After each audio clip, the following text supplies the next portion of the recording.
on a 4 webinaires qui vont être organisés d'ici le mois de septembre. Le premier, c'est sur la communication de crise. Le deuxième, c'est sur la digitalisation des services aux entreprises, que ce soit pour la prospection d'investissements, l'accompagnement des investissements, que ce soit pour la mise en place d'événements et des services, puisqu'aujourd'hui le présentiel est moins important. Comment on migre ces services, comment on migre ces activités pour servir les entreprises, mais avec le digital. Donc c'est tout l'enjeu du deuxième webinaire. Le troisième webinaire sera sur l'aftercare et les services de sauvegarde aux entreprises. Comment on fait pour, qu'est-ce qui est mis en place dans les différents pays pour soutenir les entreprises dans cette période où elles souffrent dans leur marché. Sur leur marché. Et puis enfin, en septembre, on aura un peu plus de recul pour parler de veille et de prospective sectorielle, pour essayer de comprendre un petit peu quels sont les secteurs, les gagnants qui vont émerger de cette crise, voilà, et comment on peut mettre en place une veille et un service stratégique au sein de son organisation. So, the first webinar today is about communication, crisis communication. Second webinar, which will be on the 23rd of June, will be about the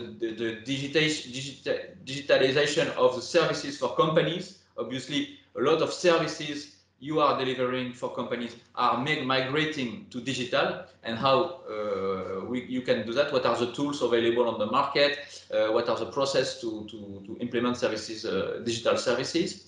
The third webinar in July, on the 7th July, will be about aftercare and the safeguard services for enterprises. Obviously, companies need to be supported in this complicated situation. How you are doing it? We will have different expertise and testimonial share. And finally, in September, when we have a bit of more look back on the situation, we'll spoke about the sector prospective and the strategy, what are going to be the business, the opportunities that will emerge from this crisis, and how to implement a strategic watch within your organization. So thank you for being there. Hope to have you on board for the webinar. You can go to the next slide. Today we'll be with Lydie Cornan as facilitator, my colleague from Anima, for this meeting, and we will have Louise Gibbons for location marketing, who will set the scene and give you keys and a theoretical overview on crisis communication,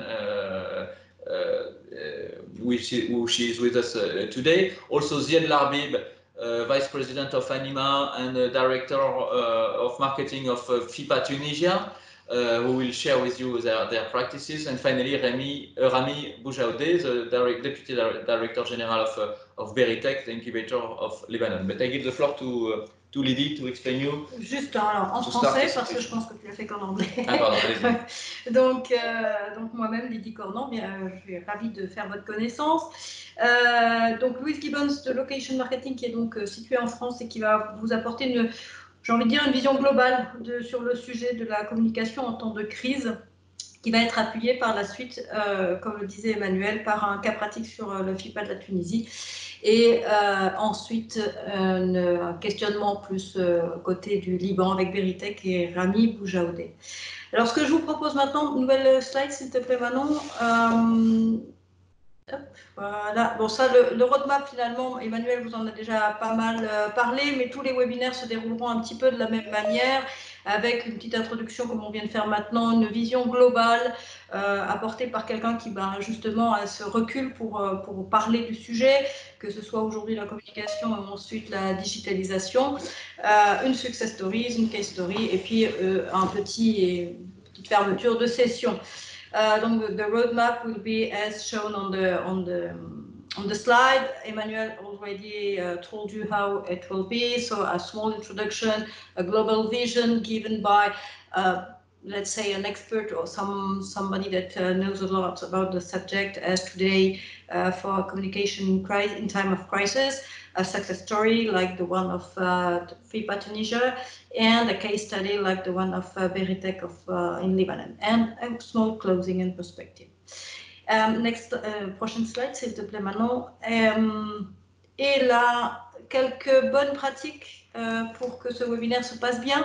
Donc on vous l'a un petit peu demandé déjà dans l'invitation, où on vous demande de couper le micro et la caméra.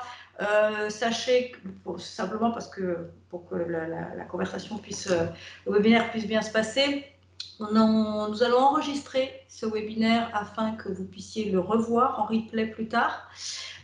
Et quand vous aurez envie de dire quelque chose, d'intervenir, vous pouvez tout simplement lever la main. Vous avez cet outil qui est sur la barre d'outils en bas sur Teams. Vous avez une petite lumine qui fait comme ça. Il suffit de cliquer dessus et ça veut dire que vous souhaitez parler. Ça, ce sera à la fin de chaque session. So language will be in French and English. Emmanuel already told you. We will be recording this session, this webinar, so you can see it in replay later. Please turn off your microphone and camera. And if you want to express something or give your opinion on the subject, just click on the hand and we will see it and maybe give you the floor if possible. Or you can also, in the comment, you can just write a comment or any question you want to ask to the person, to the speakers. Si vous voulez poser des questions aux speakers à la suite de leur session, vous pouvez aussi le faire via le chat qui sera sur la droite. Et pareil, vous avez comme une petite bulle qui vous permet, lorsque vous cliquez dessus, de poser vos questions et nous pourrons les lire. Ensuite, voilà. Justement, peut-être pour vous faire la main sur la possibilité de faire un chat et de nous poser des questions par écrit lors du webinaire, je vous propose maintenant d'utiliser cette conversation pour écrire en 1 ou 3 mots votre nom, votre organisation, votre pays et votre météo du jour. Et ça permettra aussi de faire connaissance entre vous dans ce webinaire. You can use the chat box to write 1 or 2 words about your name, organization, country, and current mood. So it's like an opportunity to use the commentary area of Teams, so you can write something. So, who is writing? No one? No, no. So if you want to say hello, yes. In the, you use the chat. The communication. Oh, hi Lou. Yeah, Ibtissam. Hello Ibtissam. Bonjour Ibtissam. Bonjour toute l'équipe. So you will be able to use this chat box and to raise your question ideally after each intervention, after each speaker. You can write your questions and we will take the question and the speaker Bonjour, will be able Romaric. to answer. So, bonjour Romaric from our partner. De RIASP, réseau des l'UFM est aussi représenté. Rémi Boujaoudé, bien sûr. Voilà. Il suffisait juste de lancer. Thank you. Hello, everyone. Hello, Mongo. Hello, Razan. Hello, Rama. Ibrahim. From Sfax in Tunisia. Hello, Gassouma. Bonjour, Com de Rising Sud. Ibrahim. We have also, I see, some colleagues.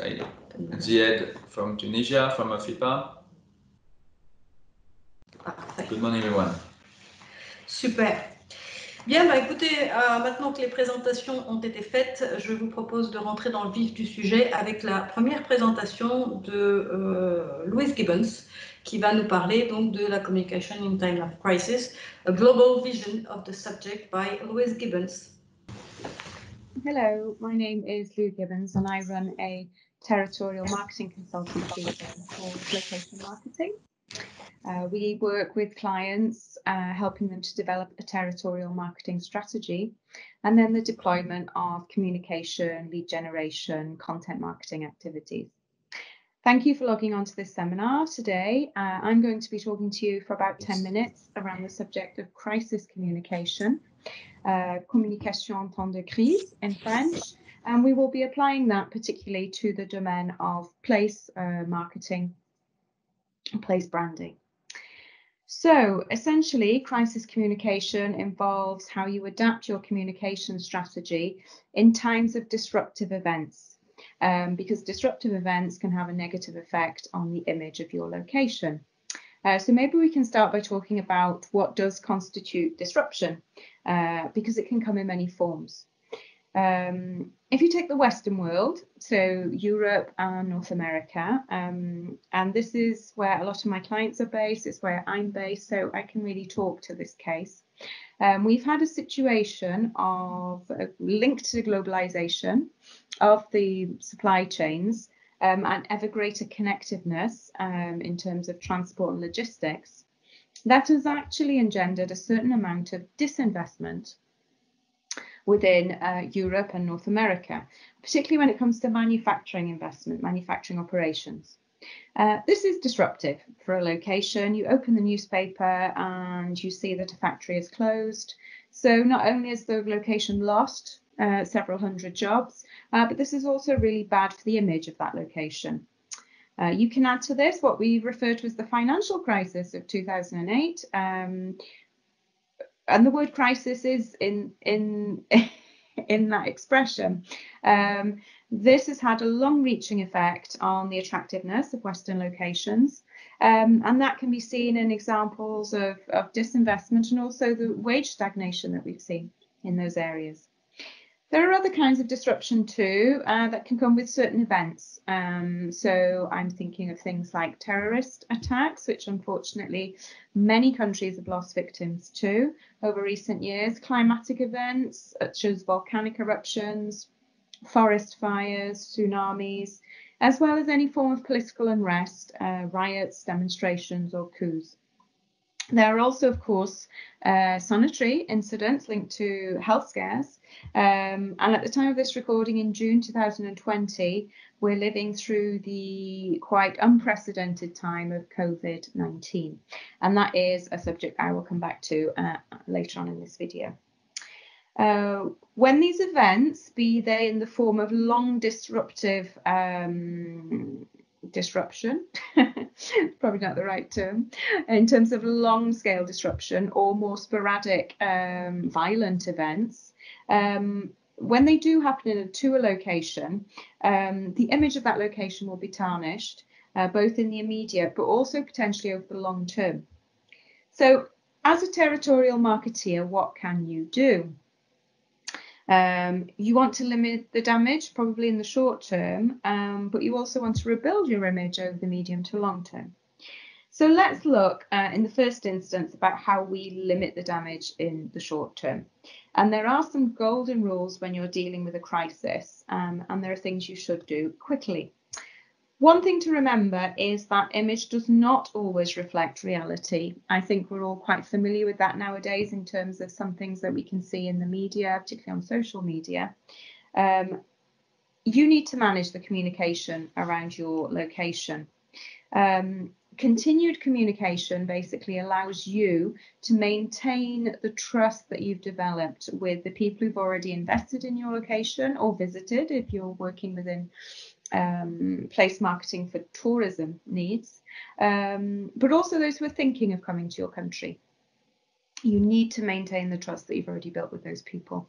So the golden rule of any crisis management situation is to speak first. It is basically do not go silent, take the microphone, get on social media, but make sure that you are controlling the communication that is happening around that subject. And depending on the level of event, ordinarily you'd be doing that in terms of some kind of partnership with the political representation of your location. So following on from that immediate damage limitation, where do you go next? Well, there are two phases to the reaction. In the medium term, you need to reassure an existing population. So I'm talking about the people you already have contact with who are not necessarily already investing in your location, but are maybe considering it. So you need to make sure that they know that it's still a good idea and it's still safe for them to come. And to do this, we favour inbound marketing.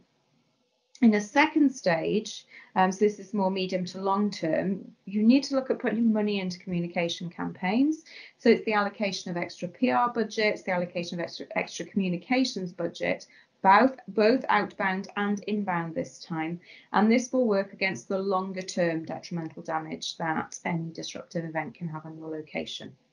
So all that's quite simple so far, but if we apply this to territorial marketing, we do have to look at a couple of key, what I call bottom line elements of a territorial communication strategy. And those things are, firstly, as a location, your communication strategy should always dovetail into your marketing strategy. So it's always aligned with how you are selling your location and what offer you have in terms of your location. So the start point for any territorial marketing strategy is to make an inventory of what your location has to offer. You'll probably be familiar with this. It's what we call in English a SWOT analysis, strengths, weaknesses, opportunities, and threats. But territorial marketing isn't straightforward product marketing. It's largely linked into, should definitely be largely linked into your economic development strategy. So when you undertake a SWOT analysis, the strengths and opportunities are marketed in the form of your offer. But the weaknesses and threats should always feed into your economic development strategy, so that you can work on those elements and constantly improve and constantly anticipate what tomorrow's location offer will look like. Okay, Lou, why are you insisting on all this? It's because ultimately any crisis, whatever shape or form it will take, will task you not only with reworking your communication, to deal with that fallout, but it will ultimately ask you to revisit your territorial marketing strategy. We can't talk today about crisis management without talking a little bit about COVID-19. We are in June 2020 and we are witnessing a global viral pandemic. So let's talk about that now and just give some context to that last point that I was talking about. As of early 2020, COVID-19 hit our lives and global economies in an unprecedented way. I think it is the adjective that everybody's using at the moment, is unprecedented. Progressive globalization over the decades has seen the world's supply chains become ever more interconnected. From national lockdowns to closed airspace and borders, COVID-19 has resulted in disruption the world over for all economies, regardless of their size, their wealth, or their maturity. It's also provoked an economic slowdown as the economies globally have closed down one by one, and we are now entering a global recession. So if you want to consider the coronavirus in terms of a communication crisis that we can handle in our individual countries, I personally don't think we can. What we are faced with is a global economic crisis which will affect us all, and it will call on all countries to fundamentally rework their offer over time. So let's start to look at what's happening in Europe as we progressively come out of lockdown. Excuse me, it's just gone very dark in my office. The barriers to trade, as experienced during lockdown, have brought to the fore in Europe the strain on the world's supply of food and medicines, for example, and the gradual loss of national or collective European self-sufficiency in these areas. So the EU is looking already at this and a push towards local production, local sourcing, and the EU is not alone. This will have a profound effect on the structuring of the world economy. On a global economic level, the consumer demand was already pushing towards more localized supply chains and shorter delivery times before COVID-19 actually arrived. The US had entered a semi-trade war with China, was challenging that China-centric supply chain, and this was further weakened when COVID-19 arrived in Wuhan, in China, and many major European manufacturers were stalled in their production. The amount of human-generated carbon dioxide fell by 17% in April 2020 compared to the daily average for 2019. Most of the cuts came from manufacturing, power generation and transportation, shipping and aviation. Resolutions have already been adopted on an EU level that any recovery and reconstruction package will have to be combined with the EU's Green Deal. So that means the stimulation of the economy will always incorporate climate change measures. So all of this is happening in Europe, but just as the pandemic made its way quickly around the world, by nature of the high level of connectiveness of our societies and economies, so will decisions made on this level in Europe, but also in other decision-making centres around the world, quickly reverberate around the global economy. So where is your location positioned in the global economy? It probably is time to revisit your SWOT analysis in an unprecedented way. I'll leave you with a small final example. It's about where I live in Toulouse, in France, in the southwest of France, which, as many of you will know, is the home to the Airbus headquarters and many of their assembly lines. The CEO of Airbus was quoted recently saying that Airbus will not get back to 2019 levels of production or turnover for the next 5 years. Will the vast supply chain network that supports Airbus in France and across Europe survive these 5 years? Toulouse was recently compared to Detroit on the BBC, suggesting that the area could be as devastated by job losses as the American Rust Belt. Actors in Toulouse are currently all pulling together to look at the future strategy for Toulouse, faced with potential catastrophic developments. Whereas there was already a strategy to promote transports of the future and the cross-pollination of technologies from the aerospace industry into areas such as automated cars, trains, trucks, Hyperloop development, and new drone technology, this strategy is now being pursued with even more urgency. It is speculation rather than reality at present, but Toulouse, like many other areas, many other locations at the moment, is preparing itself for a future that is unknown and is looking at how its offer may be able to evolve. Once they have this new offer, they will be able to control communication going forward. So to resume, crisis communication is a lot about seizing the microphone and making sure that you take control of what is being said about your location. But at the current time, you may feel that your means of an immediate reaction in terms of communication are limited, and that is understandable. We all are in the same boat in many ways. At this stage of the COVID crisis, it's more about reassuring your local companies and existing investors in the immediate. And so if you are a territorial marketing structure, I would encourage you to maintain communication with those companies and key economic players and make sure you are aware of any support they may need. At the same time, it's time to start anticipating what the world may look like tomorrow and where your location can position itself in what is being called the new normal. I'd like to thank you very much for your time today, and I think we will have contact later on in this seminar so that we can go through any questions you may have. Thank you. Bye-bye. Merci beaucoup. Merci beaucoup Louise. Donc Louise qui est avec nous et à qui vous pouvez poser toutes vos questions. Thank you very much, Louise. So Louise is with us, and you can ask her any question regarding the subject. Please, could you cut your camera? Romaric, si tu peux fermer ta vidéo, s'il te plaît. J'avais pas reconnu Romaric. Alors. So, if you have questions to Louise, we recommend that you put your questions in the chat box.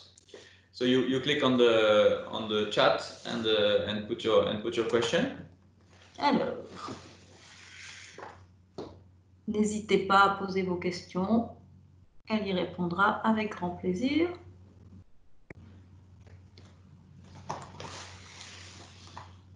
C'est toujours un peu compliqué hein, par chat. Le temps d'écrire la question, ça prend un petit peu de temps à s'afficher. Est-ce que tu as des commentaires à faire sur des points à apporter peut-être en attendant les prochaines questions? Non, pour l'instant, je vais attendre. On va attendre que les questions se posent. Il faut peut-être un petit temps de digestion de toutes ces informations fort intéressantes. Maybe a small time to integrate the information Louise gave you before asking any question. Okay, Louise, maybe if nobody's got a question, what are the in a crisis like this where you want to reassure your clients, so companies, investors, so we understood and what you advise, which is trying to stick to communicate to them, investigate their needs, etc. What are the intercommunication channels in particular to use? What are the tools you would suggest to use, if there is any? Qu'est-ce que tu peux nous dire, Louis, sur quels seraient les outils de communication?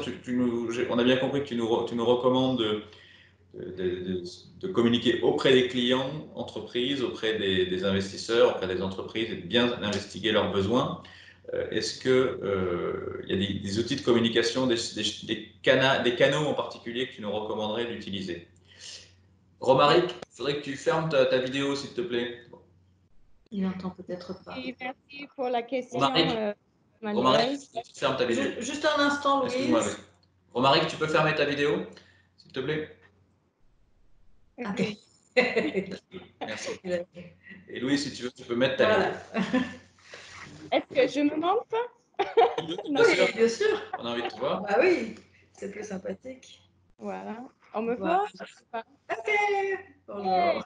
Je sens que j'ai brossé les cheveux ce matin. Je réponds en anglais, en français, dans les deux peut-être, non? Comme tu veux. C'est une très bonne question, Emmanuel, et quelque part, j'avais cette discussion ce matin aussi avec un client, et je trouve qu'on a pas mal, on dépend pas mal aujourd'hui sur les outils de communication un peu numériques. Et je dirais que là où je dis que c'est un moment de rassurer, moi, je serais plutôt sur l'idée un passage par un contact plus personnalisé, je pense, au niveau de téléphone. Là, je parle vraiment d'une certaine population qui, normalement, doit être connue aussi au niveau des investisseurs existants ou vraiment les entreprises nationales aussi qui sont sur le territoire. Mais je pense que c'est un moment de rassemblement, c'est un moment de contact non virtuel, en fait, autant qu'on peut. C'est à la fois le contact vraiment personnalisé avec les entreprises et de les ramener ensemble. Et si je peux relever un petit peu de ce qui se passe à Toulouse, c'est l'exemple que j'ai fait à la fin.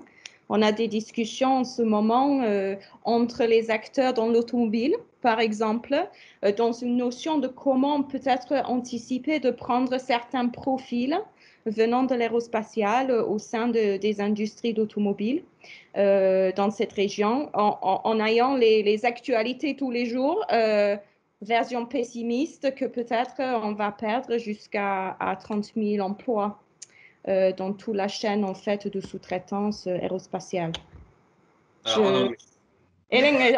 C'est plus difficile pour moi ça. I think I had this chat this morning with a client, and we do have this notion nowadays of always turning towards virtual digital communication, emails, social networks. I think it's really a time to take the telephone to try and have that personalized contact with companies that have already invested in your area, foreign companies or national stakeholders, but also bring them together amongst themselves to have a discussion.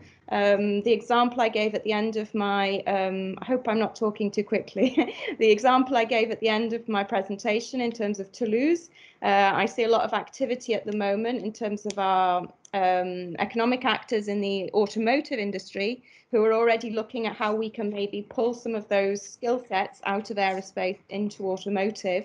When we're opening the newspaper every day and anticipating worst case scenario, maybe 30,000 job losses over time in the aerospace supply chain network in Toulouse.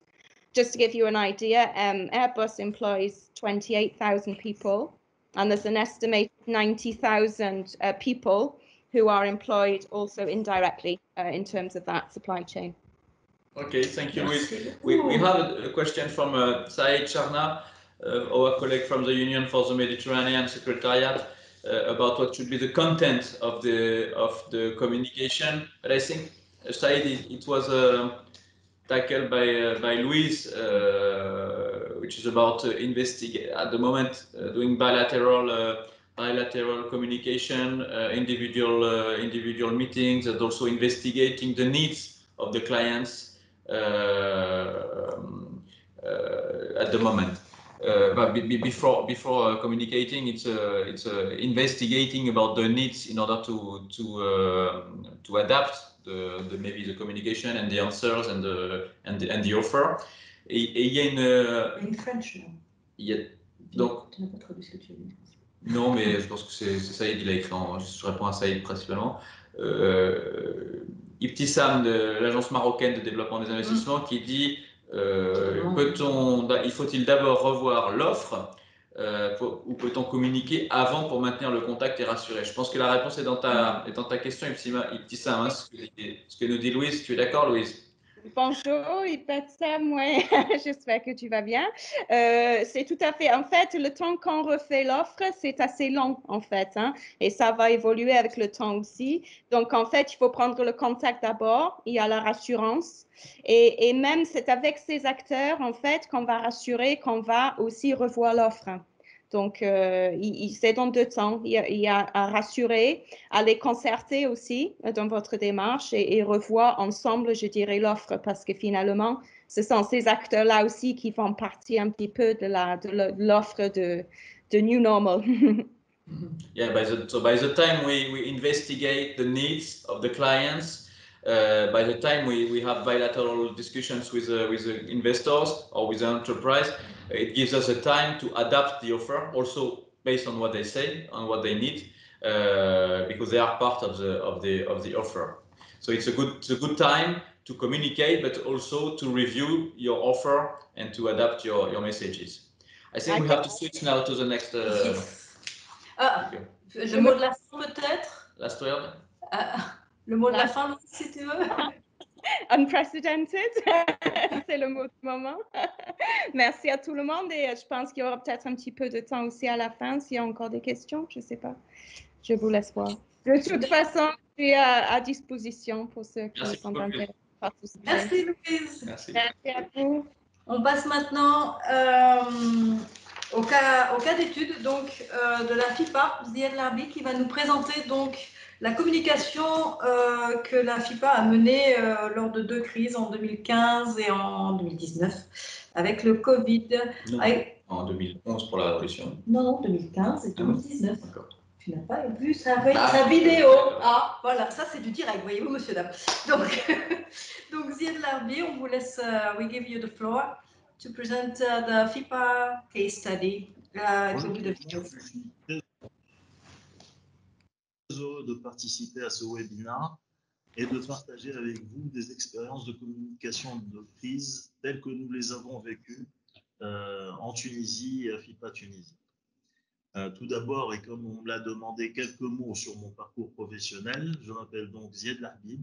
Après une brève expérience au sein du CEPEX, qui est le centre de promotion des exportations tunisiens, je travaille depuis 2003 à l'Agence tunisienne de promotion de l'investissement extérieur, FIPA Tunisien, qui est une agence sous tutelle du ministère du Développement, de l'Investissement et de la Coopération internationale.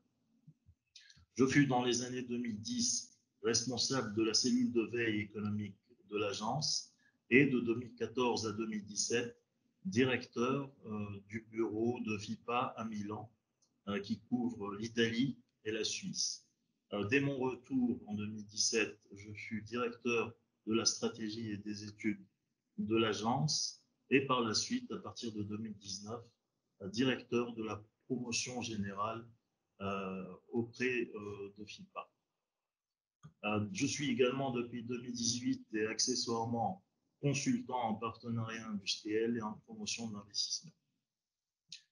Je voudrais tout d'abord rappeler que nous sommes heureux de pouvoir fêter cette année le 25e anniversaire de FIPA, qui a démontré pendant ces longues années son apport à la captation des investissements directs étrangers en Tunisie. Dans cette courte vidéo, donc, je vais évoquer 2 gestions de crise que nous avons menées à FIPA et leurs principales actions. Je vais tout d'abord vous présenter les opérations menées à l'agence au cours de la période 2015-2016 pour par la suite nous intéresser aux actions qui ont été gérées, menées par la FIPA à la crise sanitaire du Covid-19 dès le début de la crise de cette année. Tout d'abord, et comme vous le savez, la période 2015-2016 a été marquée par nombre d'attaques de groupes extrémistes, notamment en Europe, Asie et Afrique. La Tunisie n'a pas été épargnée et a enregistré pas moins de 3 attaques sur son sol, qui ont quelque peu terni l'image du site tunisien d'investissement.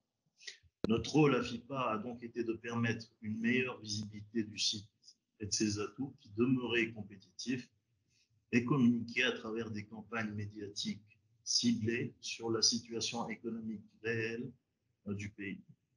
On faisait face en effet pendant cette période à nombre d'informations biaisées et on se devait de donner une information qui soit la plus crédible possible sur ce qui se passait réellement en Tunisie. Les actions au cours de ces 2 années ont pris 2 formes. Tout d'abord, une campagne médiatique portée principalement par nos bureaux de représentation au plus près de nos principaux partenaires économiques, à savoir la France, l'Italie et l'Allemagne. Il s'agissait également d'organiser des actions promotionnelles les plus ciblées possibles auprès de nos marchés émetteurs traditionnels, mais aussi auprès de marchés non traditionnels d'IDE, notamment en Amérique et en Asie. Pour ce qui est maintenant de la crise sanitaire du Covid-19, le gouvernement a, et de manière anticipative et graduelle, fait face à la crise sanitaire, tout d'abord en fermant le 16 mars les frontières aériennes et terrestres du pays, en mettant en place, après ça, un couvre-feu et très vite, dès le 22 mars, en mettant en place un confinement total sur tout le territoire tunisien. En parallèle à ces mesures et afin d'atténuer les répercussions négatives que pouvait avoir la baisse, voire l'arrêt des activités des entreprises, le gouvernement a mis en place le 23 mars des mesures financières, fiscales et sociales ciblées pour permettre d'endiguer les effets de la pandémie. Ces mesures ont en partie visé les entreprises totalement exportatrices. Il faut savoir que près de 75% de ces entreprises exportatrices sont étrangères ou à capitaux mixtes.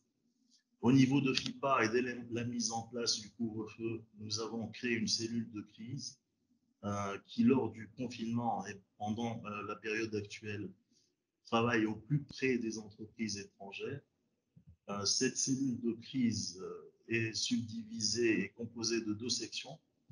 La première est en contact direct avec les opérateurs étrangers, alors que la seconde s'occupe plus de la communication, notamment celle ayant trait à des actualisations sur les mesures économiques, mais aussi sanitaires, et de la communication interne au sein de l'agence, avec la mise en place d'une foire aux questions, avec la mise en place d'une boîte à outils à l'usage des cadres de FIPA, et la modération également des groupes WhatsApp qui ont été mis en place dans cette cellule. 500 opérateurs étrangers ont été contactés par la cellule en vue de sécuriser d'abord la reprise de leurs activités et également de sécuriser leurs exportations. Nous avons enregistré un taux de réalisation des requêtes et de doléances des opérateurs de plus de 96%, ce qui montre l'impact positif qu'a eu cette cellule au cours de la période du confinement et actuellement. Parce que nous croyons que la meilleure promotion qui peut être faite est actuellement la rétention et le support des entreprises étrangères qui sont les meilleurs ambassadeurs du site tunisien d'investissement au cours de cette période. Ce qui a été plus que positif au courant de cette crise sanitaire, ça a été le formidable élan d'initiative et d'innovation de la part de la jeunesse et des startups tunisiennes. Élan qui a été d'ailleurs salué par nombreux articles à l'international. Je citerai des articles online sur les sites de CNN, de la BBC, ainsi que sur des journaux francophones. Ce qu'il y a de positif, c'est également la bonne gestion de la crise par les autorités, qui a fait que la Tunisie soit classée aujourd'hui parmi les Covid-safe countries de la Méditerranée. Les premiers pays Covid safe du pourtour méditerranéen. La raison, c'est qu'on a déploré que 50 décès sur 11,5 millions d'habitants. Ce sont 50 décès de trop, mais comparativement aux pays de la région et à nos principaux partenaires économiques, ça montre la bonne gestion de la crise au courant de cette période complexe. Enfin, je voudrais terminer en disant que le Covid-19 recèle de grandes opportunités pour la Tunisie en matière d'attraction de nouveaux investissements étrangers, de part, premièrement, de sa position géographique, qui faciliterait le nearshoring, qui faciliterait un positionnement du site à travers une nouvelle reconfiguration des chaînes de valeur mondiales, mais également du fait de ses ressources humaines. Nous sommes très optimistes quant à la captation de nouveaux flux d'idées au cours des prochains mois. C'est à nous maintenant de nous donner les moyens de nos ambitions dans la période qui vient en matière d'attraction de nouveaux investissements, surtout ceux ayant trait à nos atouts compétitifs sectoriels, que ce soit dans les industries qui deviennent de plus en plus stratégiques, comme l'industrie de la santé et les industries agroalimentaires, mais également dans les industries mécaniques, électriques et électroniques, de même dans le numérique, et également dans les industries beaucoup plus traditionnelles pour la Tunisie, comme le secteur textile et également le secteur textile technique. Voilà, j'ai tout dit. J'espère avoir dressé un tableau des principales actions de ces deux gestions de crise. Et maintenant, je suis ouvert à vos questions, à répondre à vos questions. Merci. Merci beaucoup Zied. Merci Zied. Très intéressant. Donc on voit que vous, en Tunisie, depuis pas mal d'années, vous êtes devenus des experts de cette communication en période changeante et évolutive. Qu'est-ce que... alors si Jian Limouni pouvait fermer sa caméra, merci beaucoup. Qu'est-ce que je veux dire? Aujourd'hui, quels sont les messages qu'envoie la Tunisie? Je vais reposer un peu les questions que j'ai posées à Louis. C'est quels sont les canaux de communication que vous utilisez et pour dire quoi exactement sur le contenu des messages? Qu'est-ce que c'est? Est-ce que c'est écouter les clients ou est-ce que c'est déjà proposer des solutions? Thank you, Zied, for the good presentation and for explaining us how Tunisia has now a long experience in crisis communication. A few years experience in crisis communication. My question is about the means and the channels again, and the messages. What do you say at the moment to whom, and what are the channels you are using, and what kind of communication position do you have? Are you more in a listening position or are you proposing, offering? Je te propose de mettre ta caméra, Zied. Voilà, merci beaucoup pour la question, Emmanuel. D'abord, je voudrais dire que notre souci actuel, c'est bien sûr la rétention. On est bien conscient que les opérateurs étrangers qui sont au nombre de près de 3500 en Tunisie sont nos meilleurs ambassadeurs actuellement à l'étranger. Notre souci, et comme je l'ai dit précédemment, c'est de sécuriser leurs activités. C'est aussi d'avoir une communication agressive, surtout sur les réseaux sociaux, et d'essayer de parler de tout ce qui a eu lieu à travers cette communication et ces 3 mois de confinement et de confinement partiel au niveau de l'innovation. Il faut savoir qu'on a eu vraiment beaucoup d'initiatives qui sont sorties, que ce soit des startups tunisiennes ou en plus spécifiquement de la société civile. Donc, les canaux de communication sont nos réseaux sociaux. Qu'est-ce qu'on communique? Surtout donc sur ce côté innovation, sur les index, sur les indices et les classements de la Tunisie, mais aussi sur les principales initiatives qui ont été faites. On communique aussi à travers ce qui est le principal déterminant de notre attractivité, qui est le capital humain. C'est quelque chose qui va être de plus en plus important. Comme on sait, le post-Covid va être plus un recentrage vers l'humain. Donc, c'est intéressant de communiquer sur la qualité de nos ressources humaines. L'autre point sur lequel, bien sûr, on communique, c'est notre position géographique pour essayer justement d'exploiter cette reconfiguration des chaînes de valeur mondiales qui va avoir nécessairement lieu. Essayer de communiquer sur la possibilité de nous positionner en termes de nearshoring sur des atouts compétitifs sectoriels que l'on a déjà. L'autre... On va traduire, Zied. On va commencer à traduire. Tu peux te traduire toi-même, ça t'ennuie pas? Yes, no problem. The first canal to communicate around the networks, around our networks, it's innovation with all the initiatives that have been made in this current COVID-19, specifically from the youth. The second way to communicate is across our competitiveness regarding human capital and human resources.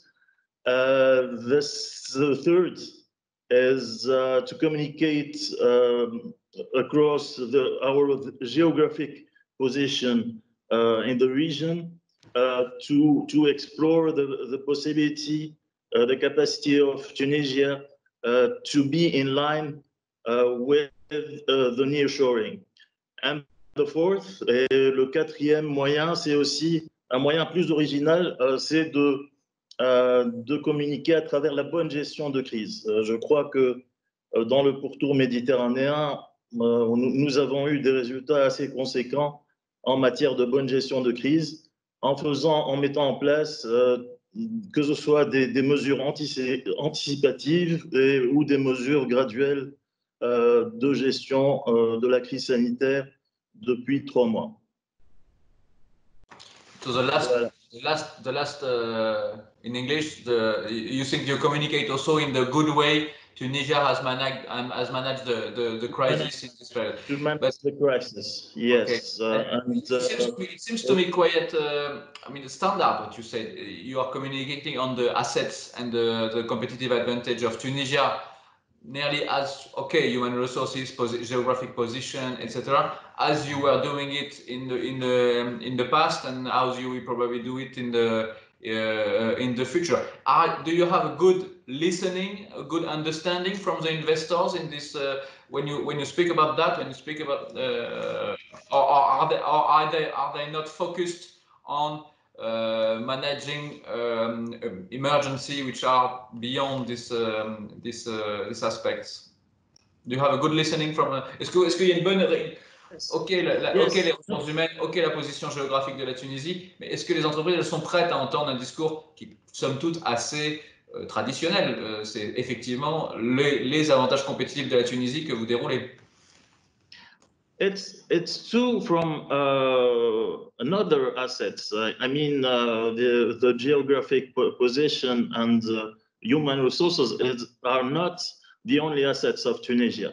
But maybe in this period, our work is to secure exports of foreign companies to an objective.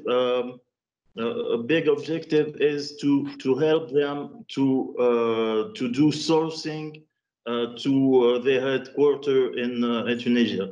Je veux dire par là que dans cette nouvelle reconfiguration, notre rôle c'est de permettre aux entreprises étrangères implantées ici de travailler le sourcing pour être capable de montrer leur capacité à produire plus pour les maisons mères et essayer à travers ce sourcing d'étendre leurs investissements en Tunisie.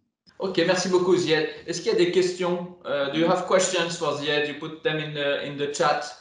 Ziad, so Lou is raising question. Ziad, avez-vous peur de désinvestissement de Tunisie quand on regarde de plus en plus en Europe? Oui, il y a beaucoup d'agences d'investissement, de promotion d'investissement européennes qui sentent qu'elles vont devoir créer des services de relocation pour ramener des entreprises de l'étranger vers chez eux.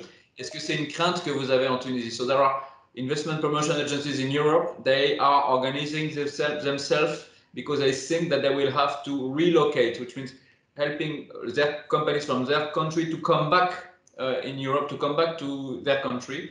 Is it something you feel in Tunisia? Do you fear that the foreign investors will leave to go back to their home country? C'est une très bonne question.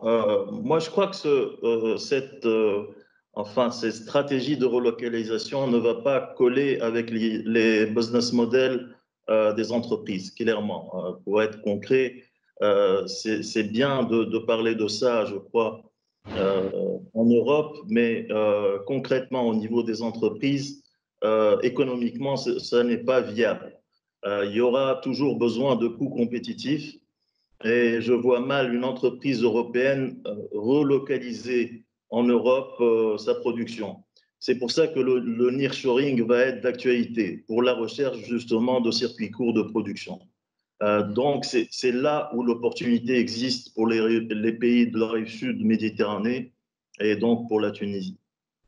So you think that in fact there is an opportunity for the South Mediterranean country because the business model of multinational company will not permit that they relocate. They need to have competitive costs for their production, and they need to be in countries where they can find this competitive cost. And the south of the Mediterranean is among these countries. So these fundamentals make you not fear that there will be a relocation trend.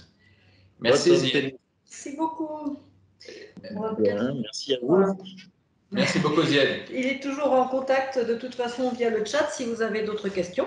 Et puis on va peut-être maintenant passer au troisième intervenant qui est donc Rami Boujaoudé du Liban, qui va nous parler de sa communication en temps de crise. Si Manon peut nous mettre la vidéo. So now we have Rami Boujaoudé, Deputy General Manager from Beritech in Lebanon, who will explain his case study as well, his problematic and its needs. Okay? Rami Boujaoudé, it's yours now. My name is Rami Boujaoudé and I'm the Deputy General Manager of Beritech. I'm here today to discuss about Beritech and its role in communication in times of crisis. This session is recorded and scheduled to be shared with the Anima Investment Network. So Beritech is an entrepreneurship ecosystem. We're an all-inclusive ecosystem that supports its own entrepreneurs and works across Lebanon to support the growth of Lebanese entrepreneurs in general. We work on setting up and shaping the society, supporting the idea of entrepreneurship and working across multiple platforms to be able to create the right environment for businesses to grow. We work as a nucleus with different stakeholders in the ecosystem of entrepreneurs to influence policymakers, support legislation transformation, to issue the right laws to support those entrepreneurs. The core of our work is to retain young entrepreneurs in Lebanon to help them start, grow, and scale to the international their business. What do we offer? We offer 4 components. The first one is an ecosystem where we connect stakeholders, influence policymakers, and shape cultural norms. At the community level, we build networks locally, internationally, and amongst entrepreneurs to help in exchanging expertise, serve needs, and connect mentors, experts, and customers with the entrepreneurs we work with. At the level of funding, we facilitate access to funding, we stimulate investments, and bring experiences to share with those entrepreneurs on how to raise funds. We provide grants, and we support in equity fundraising and equity funding with those entrepreneurs. And our last component is knowledge, where we catalyze growth. We work with different components, different partners, locally and internationally. We work on ensuring sustainability of the programs we do across multiple verticals, and we help accessing resources locally and internationally to support the ecosystem we serve. The tools that we use to foster innovations are many. The online platform and communication is a way to help people connect, reach out to open innovations and support intervention in their growth. We work a lot on outreach and motivation to connect people with the sector. So we do a lot of hackathons, ideathons, field visits. We support final year projects in universities to help them convert into an entrepreneurship project. At the level of IP valorization, we work heavily with universities, private sector, public sector to work on encouraging IP valorization to connect and support the linkage between innovation and industry. At Berytech, we are proud to have the Fab Lab in the country where we support innovators, makers to use the space and the facilities and the network to fastly prototype different type of components for an entrepreneur or a maker to make a difference. We have a number of acceleration and incubation programs where we host and support entrepreneurs during a period of time and support them with the commercialization, the fundraising, and internationalization of their program. For our programs, several grants and matching grants are given to the entrepreneurs at different levels of their journey to help them reach a level where they could either reach to friends, family, or angels, or even investors to support them. Through clustering, we help support many startups and SMEs to lobby together, work together on becoming more competitive, more international, and work together on faster and more efficient and more resilient value chains. In terms of numbers, between 2002 and 2018, we supported more than 3,700 entrepreneurs, helped in the success of 4 exits, created several direct jobs. We incubated many startups. We hosted more than 330 companies. We fundraised about $20 million in programs, invested $70 million in startups, and raised with the startups about $2.5 million in grants. Now, talking about the crisis, talking about how did we do things that pivoted from the offline to the online, these are some of the things that we've done during this period. So we've pivoted online from workshops, webinars, or Zoominars, or you name them, from events to e-events, and from meetings to online acceleration tools. What happened during the COVID-19 pandemics? This pandemic created an extra layer of hardship to an already existing struggling Lebanon. Lebanon, as you may know, is passing through a very difficult financial, economical, political struggle. And this has been, increasing day by day since October 2019. We are currently going through a very rough economical and political crisis, but at Berytech, we have always been resilient, been working hard on driving that economy forward, keeping the promises and keeping those entrepreneurs with ideas to be able to drive through those difficulties and reach to a safer ground. The team at Berytech responded swiftly and to those concerns and requests and those transformations since the confinement took effect. And then we started working with different tools and mastering those tools to multiple things. So Zoom video communication was one of the core elements of communication with the masses. We use several platforms like Typeform, for example, to collect data and share information and reply to concerns and so on. And we use Mailchimp, for example, to support us through community development and social media communication. The main subject of discussion during the crisis was to support our community in terms of change. They were facing change, we were facing change. And what we needed to provide them with is the tools, the documentation, the expertise, and the content they need to work around this crisis. So these are some of the topics that we helped heavily during the crisis through online and communication to help them resolve. Crisis management was one, pivoting in time of change. And as we know in our space of entrepreneurship, pivoting is core. And in crisis, it's even more important. It's the most, as you know, the most change happened not from the agility of the financial potential of a startup, but more its agility to transform change. Resilience was another component because people needed to be stronger, need to work together. Marketing in times of crisis was another component because we needed different techniques to go there. We provided a lot of our entrepreneurs and community on tips on how to work from home efficiently. Finance management was core because the world was being emptied fast and not efficiently. They needed to manage their labor, their cost, and everything. In terms of validation, acceleration, and incubation, in terms of working with potential users, end users, testing, and so on, a lot of tools were given to our entrepreneurs to teach them how to cruise around those questions, concerns, reach out to customers and beneficiaries at the end to see how they can do it. And challenges and innovation opportunities in specific sectors such as clean tech. So we have run a number of tools and sessions to teach people about a particular topic that we had to work with. So when it comes to the core, if you want the core attraction to keep our community engaged, it's related to content. We were not the only one. As you know, we were not the only one who were trying to reach to their community online.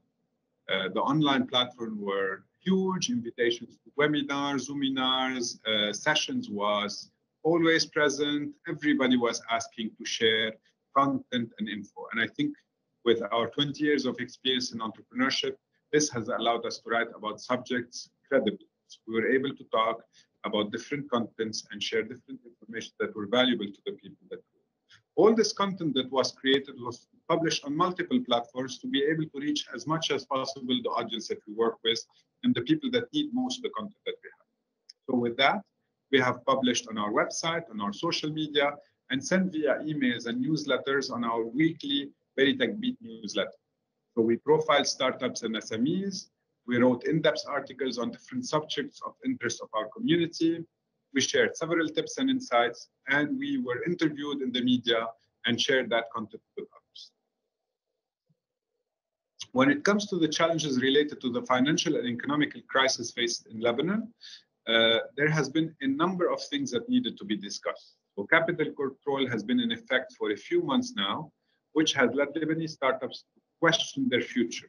So people were questioning about their investment hold, the lack of venture capital, the private equity markets, the liquidity crisis, accessing, the hard currencies like dollar, the impact of inflation because the value of the Lebanese pound have been reduced 3 times. So we used to have the parity between the dollar and the Lebanese pounds. $1 US was equal to 1,500 Lebanese pound, and today we're sitting at $1 is equal to 4,000 Lebanese pounds, which makes which makes a huge inflation in the situation. And adding to that, that cash was not available, hard cash to pay for different things. It was a whole learning for everybody. And managing the cash and managing any sort of hard currency at hand was a learning that people needed to adapt. So for us, we needed to work around supporting those startups. We needed to help them. They are connected to the world. They need to spend money outside. They need to attract clients. They need to reach out to new services. And we needed to work with them to be able to make them more resilient. So everything must be done so that the startups can keep part of their services and teams in Lebanon. We want to retain as much as possible the core teams in Lebanon, but we want to send our startups to the world to be able to attract new clients, new potential, retaining their brains, retaining their kitchen in Lebanon, but making sure that their sales teams are outside. So we worked around different things with them in terms of opening a bank account abroad was a priority to be able to collect money abroad and be able to circulate the money to pay some services outside. We want them to be able to work from Lebanon and from outside and manage their fees. We wanted them to target international markets. It's also a means of obtaining foreign currency liquidity, increasing their resilience, diversifying their risks, and so on. This can only be done through a distributor, a franchise, a joint venture, or even the creation of a branch abroad. And those were advised to the startups that we were working. What do we need from the Anima network? Well, the Anima network can give us open opportunity for scaling abroad. We would like to use that network to connect our startups with different ecosystem, different players abroad, including access to funding, access to networks, and soft landings for our startups. When we target those international markets, we would love to have access to mentors for those targeted international markets and be able to give those startups access to those markets and the possibility not to fail or to do what we call in French faux pas in those markets. Networking opportunities are crucial because if you want those startups to scale, they need to be able to access foreign business angels, venture capital, and private equity funds. So that's also a crucial component for us. With that, I want to thank everybody on the call. Berytech, through the Anima network, have grown stronger with more networks and more connections. I think this situation have helped us improve our communication skills, and we have just this weekend have finished our first eHackathon challenge.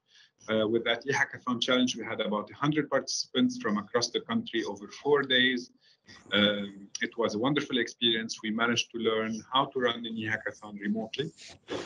Communication, content, digital platform have all helped us become more resilient, more reachable, use the international bandwidths of being able to access a network of experts abroad and use the online communication to bring them closer to the audience in Lebanon have all helped. I'm sure we will all learn from each other through this crisis and come out of it in good shape.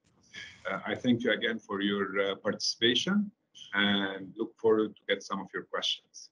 Thank you. Merci beaucoup, Rami. Merci, Rami.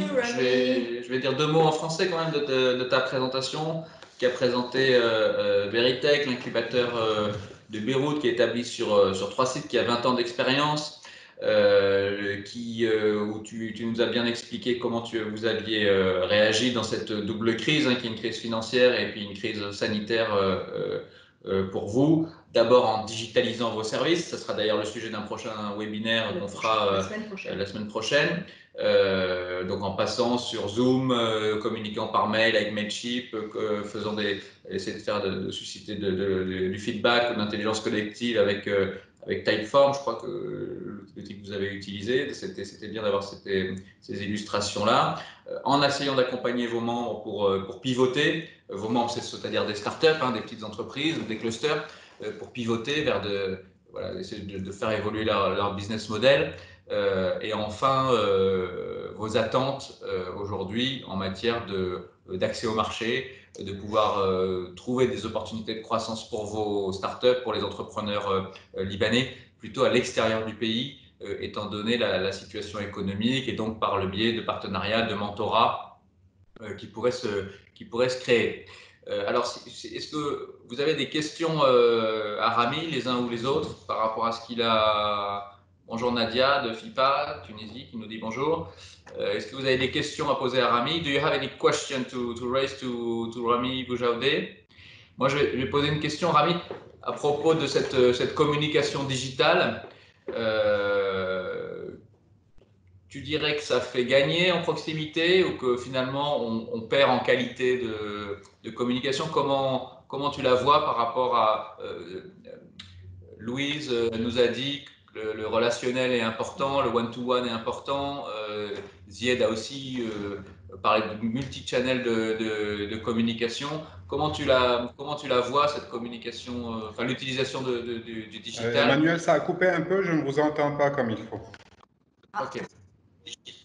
Donc, je disais ma question c'était comment tu valorises la qualité de communication du digital, c'est-à-dire le fait d'avoir utilisé des outils digitaux.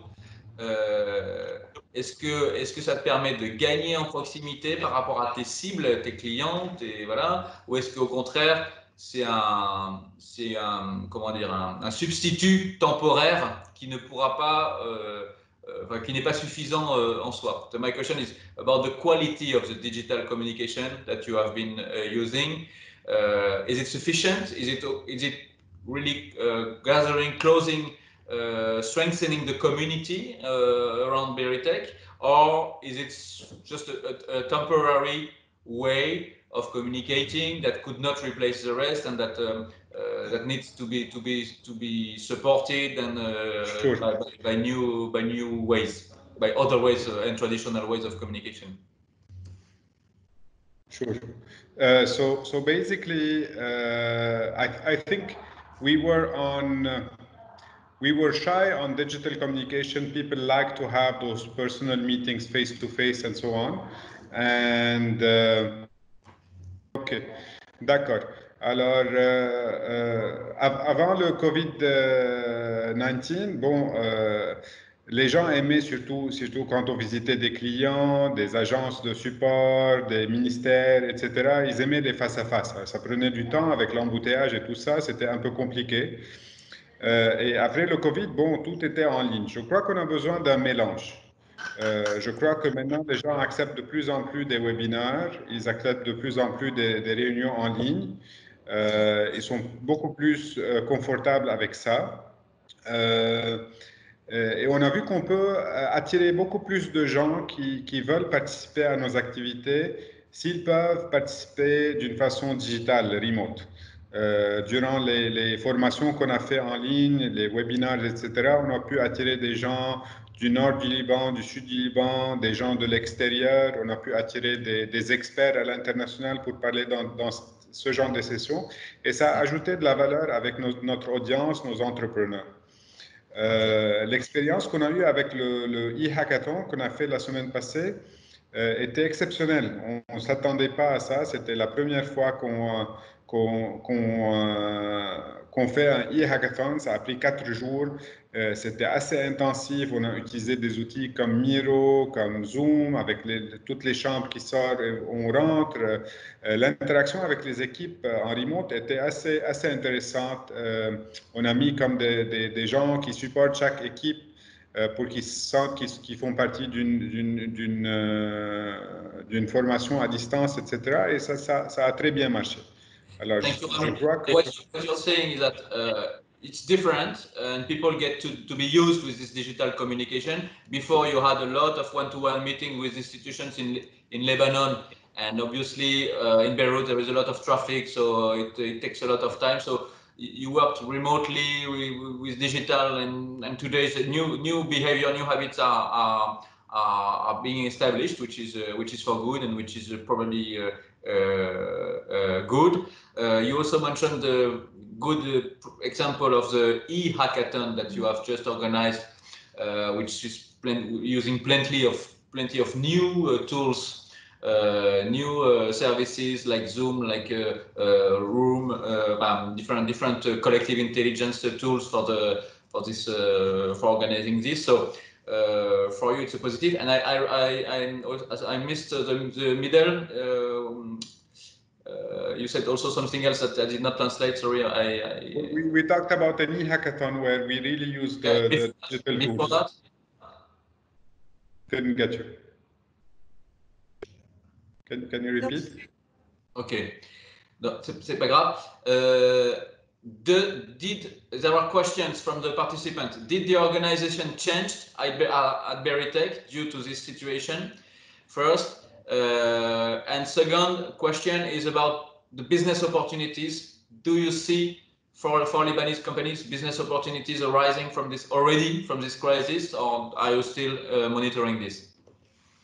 Okay, so in terms of organization changes, not much has happened, but I think the teams learned that they can work remotely with each other. You know, the culture of working from the office or and so on. So the concept of working from home or working remotely have been more accepted by the management team and the staff. For sure, some people work more than others, depending on the load and so on. But some people were very comfortable and very productive. But there was no organizational change within the teams. On the contrary, we were still driven to make more efforts and support. We were affected mainly on the real estate or the rental of facilities that we have. We do have about 12,000 square meters of facilities, and we had to lock those offices down. So we lost some of our startups due to the economic and the COVID-19 crisis. So we have a down in terms of facility servicing, but in terms of programs... Pas de réorganisation des équipes, A priori, tout le monde a appris à travailler de la maison. Même au niveau de l'équipe de communication, pas de réorganisation majeure à noter. Votre impact principal, il a été sur l'immobilier, puisque vous avez 12 000 m² de bureaux alloués sur vos 3 sites d'incubation. Et effectivement, ça a été mis sous pression, puisque les gens n'étaient plus, les entreprises n'étaient plus au bureau. Et alors, sur les opportunités qui peuvent émerger, est-ce que vous entrevoyez déjà des opportunités de business liées à cette crise? Je rappelle que des sociétés comme WhatsApp, comme Groupon, comme Coursera, enfin des sociétés majeures aujourd'hui sont nées lors de la dernière crise financière entre 2007 et 2009. Donc, Instagram fait partie de ces sociétés qui sont nées de la dernière crise et qui sont aujourd'hui majeures dans nos vies. So, about the business opportunities, I just remind that companies like Instagram or Groupon or WhatsApp were not or almost not existing in 2007 before the last crisis. So they re-emerged from the last financial crisis. So what do you see happening from Lebanon? Well, we've seen a surge in e-commerce, for example. E-commerce is still shy in Lebanon. We do not have a lot of the trust in card payment was weak, and we had a lot of cash on delivery.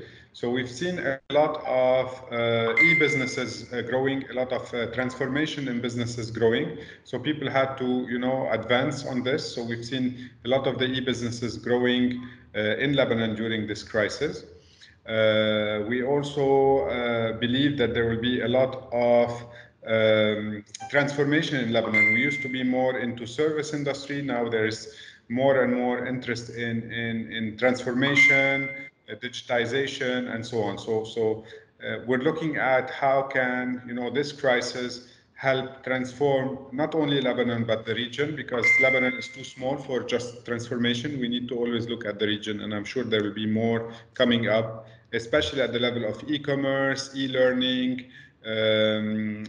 e-sharing, digital communication. There will be a lot of this happening soon. Okay.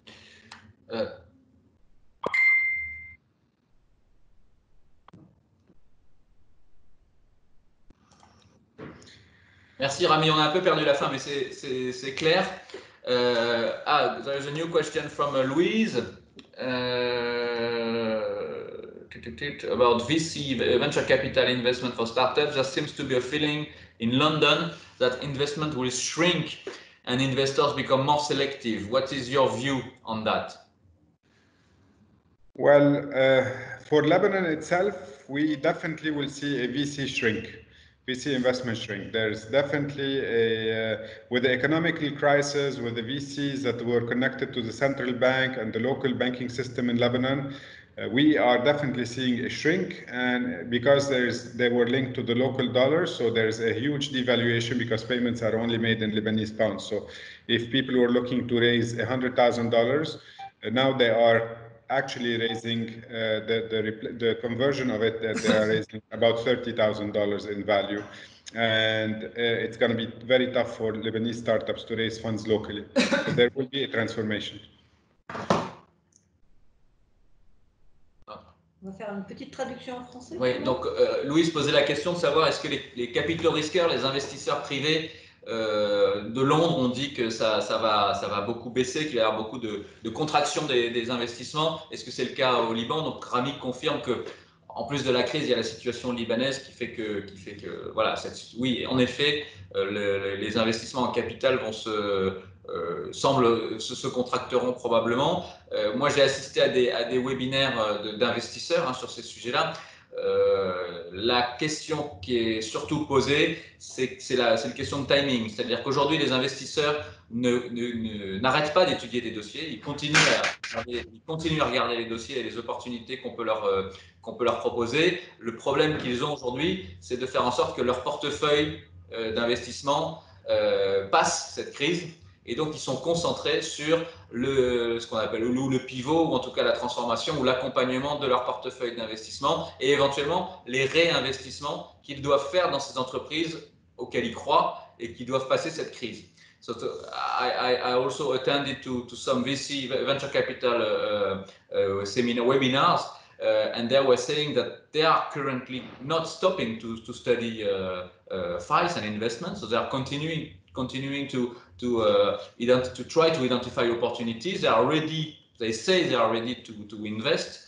The thing is, they are concentrating on their portfolio, so the current portfolio of company. So they are looking to help their clients, their investees, to pass this crisis, either by giving them advice, helping them in turning their strategy, or re-injecting cash investment within these companies to help them to pass this crisis. So it's a situation. Est-ce qu'il y a d'autres questions? Other questions to Rami? No? OK. So, je vais passer la parole à Lydie pour conclure, en remerciant beaucoup Rami, Zied et Louise pour vos interventions. Merci. Bonne chance pour la suite. Pour la suite, pour la communication. Si vous avez d'autres questions pour les 3 autres personnes, n'hésitez pas à nous les faire parvenir par mail ou alors il y a encore le chat quelques instants. Manon, tu peux passer peut-être la slide suivante. Donc c'est juste pour conclure un petit peu ce webinaire, vous donner des éléments de comment Anima peut vous aider si vous en avez besoin, bien sûr, pour vous accompagner dans tout ce qui est communication, via des formations, via des assistances techniques ou des assistances techniques entre pairs. Tout ça est sur le site web que nous devrions avoir en ligne. Il doit y avoir un petit souci technique, mais je pourrais vous envoyer ou vous mettre sur la vidéo tous les liens nécessaires. Et puis l'agenda que je voulais vous montrer rapidement. Ah ben voilà, on les a. Donc vous avez ici les pages du site web qui vous parlent donc des formations en anglais ou en français, qui vous parlent également des missions d'assistance technique. Là, c'est la page en anglais et des assistances entre pairs. Donc, Anima se positionne comme facilitateur, j'ai envie de dire. Nous avons bien sûr de l'expertise en interne à vous apporter, mais nous trouvons aussi les experts idoines selon vos besoins, en français comme en anglais. Oh, in English maybe. No, just to follow up on this kind of topics, the webinar, if you're interested to pursue or if you need assistance in establishing or improving the communication nowadays, we can obviously connect you to the right experts, but to some experts, and we have some instruments like technical assistance, like peer technical assistance. If you want to another organization, agency to support your tools, we also organize. We could organize a training seminars, either webinars or ad hoc physical seminars by sending some trainers in your organizations. You know that we can work on the engineering, including the financing of this instrument, because we have at our disposal some means thanks to the EU projects we are in, but we could also help you to find the means to organize this session. So feel free to contact us, look at our website about what we could do together. The expertise is inside the team of Anima, but mostly outside, within our network, within our large network of organizations that we work with. We for sure can help you to find the good expertise if you need. Juste un élément qu'Emmanuel a indiqué en anglais, que je vous indique également en français. En effet, nous sommes capables de vous aider aussi dans comment trouver les financements nécessaires pour ces formations, que ce soit grâce à des projets européens ou autres que nous pouvons trouver avec vous. Donc là, on va finir avec les agendas à venir. Donc, vous aurez bientôt le replay de celui que nous venons de voir. You will have the replay soon online of the webinar we just made now. La semaine prochaine, vous aurez la digitalisation au service des entreprises, donc comment trouver les bons outils, comment mettre en place une digitalisation pour apporter les services aux entreprises dans ce Covid-19. So digitalization of services for companies to keep in touch and to help the companies in this specific context of COVID-19. On July the 7th, there will be a webinar on aftercare and safeguard services for enterprises. Donc, le 7 juillet, ce sera des services d'aftercare et de sauvegarde pour les entreprises. Et le 22 septembre, oui c'est ça, la veille stratégique et la prospective, Strategic Watch and Prospective, ce sera juste après l'été. On aura le temps de revenir sur ce sujet, on aura eu le temps de maturer un petit peu tout ça. Les webinaires se structureront toujours à peu près de la même manière parce qu'il est vraiment intéressant d'avoir une vision globale, puis des études de cas, une ou deux, et des questions que nous espérons nombreuses pendant ces webinaires. The webinars will have always the same structure with a global vision and case studies to speak about. Thank you very much for your attention. Merci pour votre attention. N'hésitez pas à revenir vers nous. Via le site web, vous avez nos contacts et nous répondrons avec grand plaisir. Le mot de la fin? Well, thank you very much we were about over 30 persons attending this first webinar. So speak to your colleagues about if you are interested in this webinar. You can access the replay of this webinar and share it to your colleagues. Thank you very much to Zied, Louise, and Rami for sharing their views and expertise in this first webinar of the year, because we will organize 8 sessions in the coming weeks and months. So thank you everyone, and we hope to see you very soon in the next week for the webinar on the digitalization of the services to companies. Just one word, please, if you could fill le formulaire d'évaluation, evaluation form, parce que justement il y a 8 autres webinaires à faire et nous sommes toujours preneurs de retours positifs, constructifs pour améliorer les webinaires tout au long de l'année. Thank you for all of that. Yes, filling the form, the evaluation form is very good for us to monitor constantly what was good, what was to be improved. So for the next webinar, we can improve if there is areas of improvement, and probably there is always. So please fill in the form, which is in the chat. Quickly, take 2 minutes to fill in this form, so it's done, and we have your feedback. Merci Thank beaucoup. You. À bientôt. Bye bye.